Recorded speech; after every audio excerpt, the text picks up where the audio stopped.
Today in motorsport, I'm really upset, and I'm not going to be shouting too much because Japan lost against Belgium in the World Cup.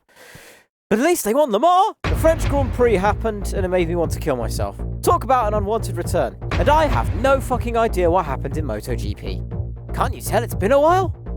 All in a jam-packed episode of your unreliable source for racing news.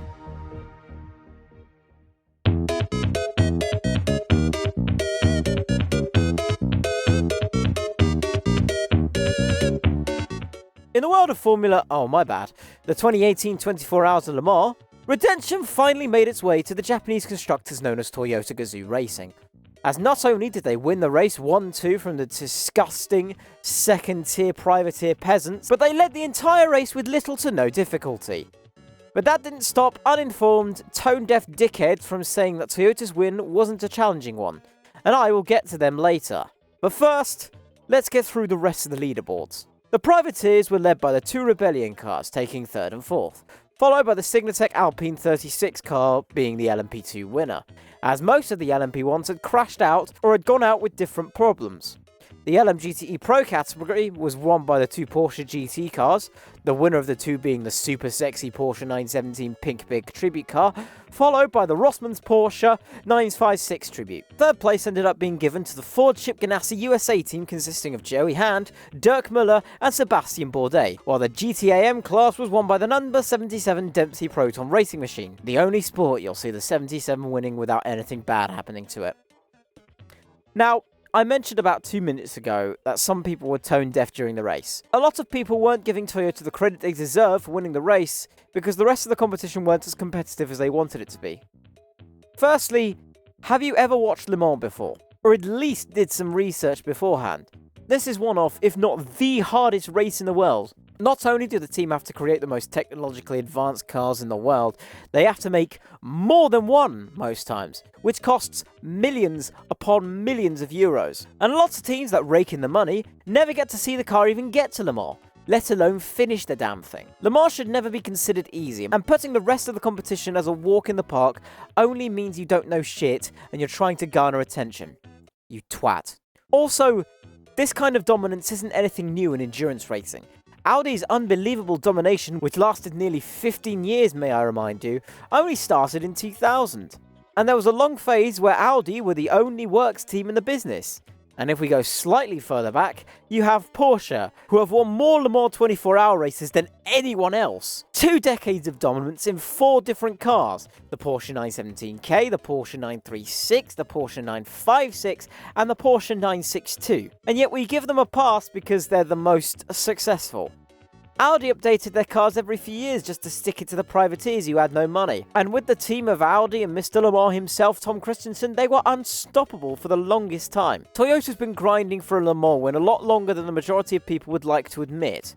Let's not forget 1999 when the Toyota GT1, easily the fastest prototype in the series, failed to make its mark. And everyone and their grandma knows about the infamous 2016 finish, where Toyota's sole surviving car had problems in the final minutes of the race, leading to the infamous picture of the car standing completely still at the start-finish line. I mean, for goodness sake, everyone thought they were going to get their redemption last year when they demolished the lap record.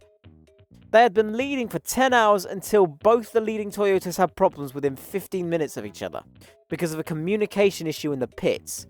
One small issue that wasn't even their fault to begin with made them have to wait not only 1 year, but another year. 2 years of failures that were well out of their control.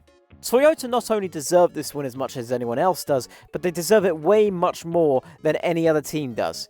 Not only for their dominance this year, but because they had the persistence to keep going despite their previous rivals bowing out. It not only takes a lot of power to keep going, but to treat the rest of the competition the same way as they did for the works teams when they were still around. The lack of competition doesn't dictate how much a team deserves to win.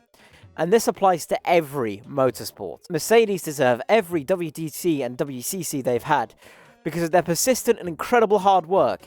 as do Red Bull, as do Renault, as do McLaren, as do Ferrari, as do bloody Brawn GP. The drivers deserve their world titles. Keke Rosberg deserves his title as much as Michael Schumacher does. Nico Rosberg deserves his 2016 title as much as Lewis Hamilton deserves his 4 titles.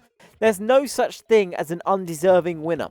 If you really think there is such a thing, you do not understand how much intense work goes into winning something like this. So, Toyota can hold their heads high, because not only have they gave themselves a very deserving win, but they've made history in doing so.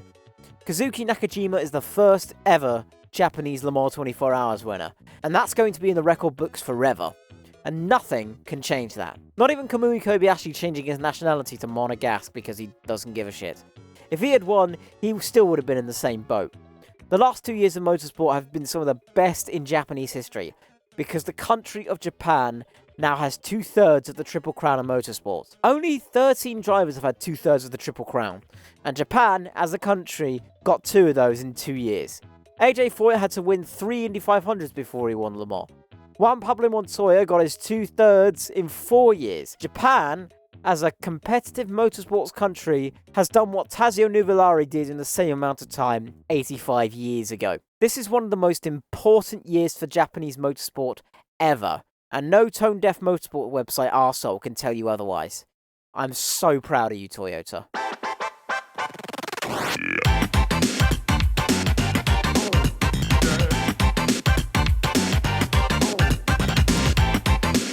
MotoGP's Dutch Grand Prix happened recently, and it was probably one of the best races I've ever seen. Every single lap was a non-stop assault on the sensors. It just kept going, and going, and going. The race started off with Jorge Lorenzo, who had won the last 2 races, blasting himself from 10th on the grid into 2nd in one corner, eventually overtaking Marquez to take 1st place. And then, as the race slowly made its way through, there was a 7-bike battle for the lead of the race, which didn't let up until the final lap. Marquez led, Lorenzo led, Dovizioso led, shit, even Aston Master Valentino Rossi led, albeit for the span of one whole corner. But despite all of this happening, and even Maverick Vinales and Alex Rins battling for the win as well, Marc Marquez did the impossible to win the race, even while nearly falling off in the process. I just want a 10th of his luck in my life.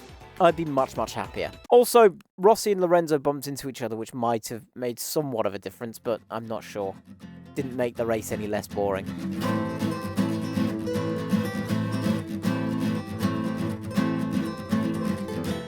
In the world of Formula 1, an unwelcomed guest forces its way into our households. The Paul Ricard circuit, home to the upside-down Leighton house of Mauricio Gugelmin. And that's about it. This race not only was a mostly forgettable one, but as a completely unbiased Bottas fan, that's a contradiction within itself, it was an ongoing nightmare. Because not only did Bottas miss out on the pole position thanks to Lewis Hamilton, but he got punted into the first corner by Sebastian Vettel. So, in 3 years, both of the current Ferrari drivers have taken out Bottas.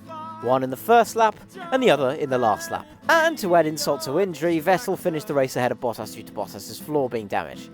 As you do. So, Lewis Hamilton took the win away from Max Verstappen in 2nd and Kimi Räikkönen in 3rd. The worst podium of all time. Get me out of this nightmare. Daniel Ricciardo took 4th because he can never do any wrong, and Kevin Magnussen was sandwiched by the 2 guilty parcels of... oh, fuck's sake. And Kevin Magnussen was sandwiched by the 2 guilty partners of Bottas and Vettel. Whoa, Nelly. Hold your horses. I fucked up that line twice. I was meant to say guilty parties. I ended up saying guilty partners. There is some shipping for you. Also, Leclerc took yet another points finish, making Marcus Ericsson once again shit himself in pure anger.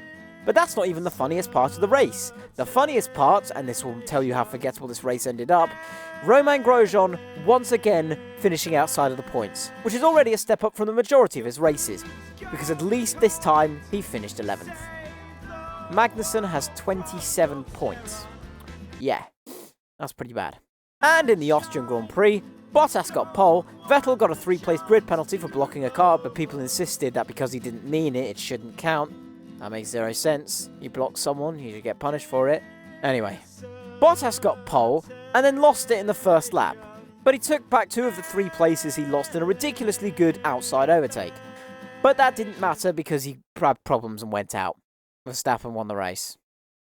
This race was actually pretty good, considering Grosjean got 4th and both the Saubers got points. But you know I don't care.